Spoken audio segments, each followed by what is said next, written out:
It means an enormous amount to me, and it also shows the progress that surfing has made. You know, surfing is synonymous with Australia. It's not every day you get to frock up and walk down the hallways of Parliament House. Surfing, I think, is pretty mainstream Australia, and you ought to be here along with the rugby league and the soccer and everyone else who turns up, so it's great to see you here. And I think we're going to have a fun night.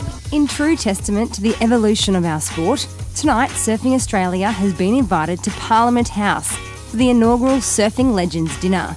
The event is held by the Sports Advocacy Group, an independent body which aims to combine the expertise of the sports industry with the needs and aspirations of the Australian public to provide a voice for sport.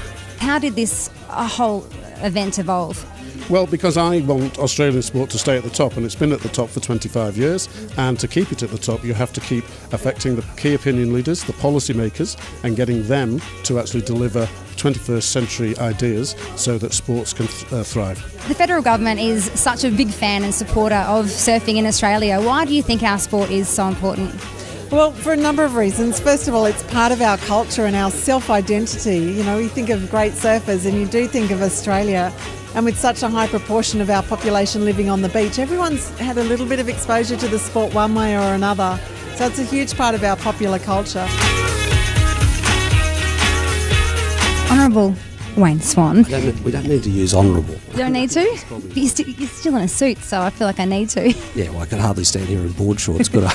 You're the self-appointed Minister of Surfing. What are you hoping that we get out of tonight's dinner? I hope that we connect better and we can work together in the future. I mean, I think it's already happening, but why wouldn't you be here and talking to parliamentarians and everybody else about things that matter to your sport? Our beautiful coastline. And we can take that out to the world, because the one thing is what us young Australians get, and I don't see anywhere else in the world, is this affinity with the ocean. What we've got to do is make sure that that surfing in Australia is noticed here in Canberra, and I think you certainly are. This is a chance for us to be heard, to get our voice out there.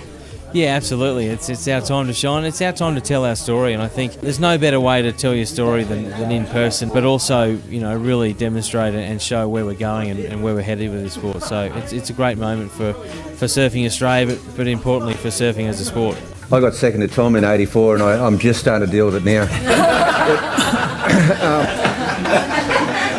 What are you hoping comes out of tonight? I think it's a little bit of paying back to the government, because the government's been so supportive of us. So we're not looking for anything. I think it's just, you know, a little bit of paying the rent and just saying this is who we are and this is what we are. You know, I knew that soon, you know, there'd be professional people, there'd be doctors, there'd be accountants, there'd be politicians would be very proud to call themselves surfers. I feel quite humbled. And they are just amazing ambassadors, aren't they? Incredible ambassadors, and I think one of the best things about our ambassadors is they speak from the heart. And I can't think of a more blessed position to be in than to be a professional surfer. We have contributed to the fabric of sports in Australia a lot, haven't we? Look, you have, and I think one of the great things about surfing too is that it does have that iconic association with beaches and lifestyle. You know, I think the wonderful role models that surfing generates in Australia, so many of them, like Lane Beachley, have gone on to become spokespeople for sports well beyond surfing itself. Did you ever think that you'd be here, that surfing would be brought to Parliament House? No.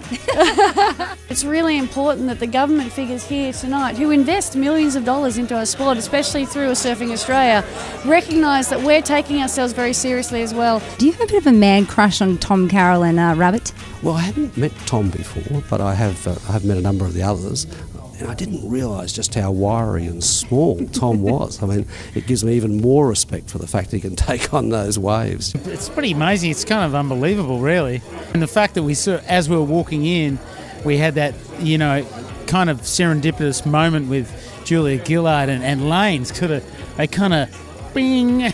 Running into Julia Gillard and going, "Oh, hi, Julia." And she's like, "Hey, Lane." And I said, "You know, we weren't allowed to have a photo in front of your office." She said, "Oh, come on in." The other thing is, because it's a sport and a well-run sport, it introduces a way of life that's really active and healthy, and a lot of other things come with a surfing culture. It is an absolute honour for us to be here, and we thank you, because you have been a huge supporter of us. Well, we continue to excel in the world, but it's good that they've taken the time to come here and talk to us. We feel very privileged. If that's not just, I guess, a display of surfing making it in the Australian landscape and being taken seriously, then what is?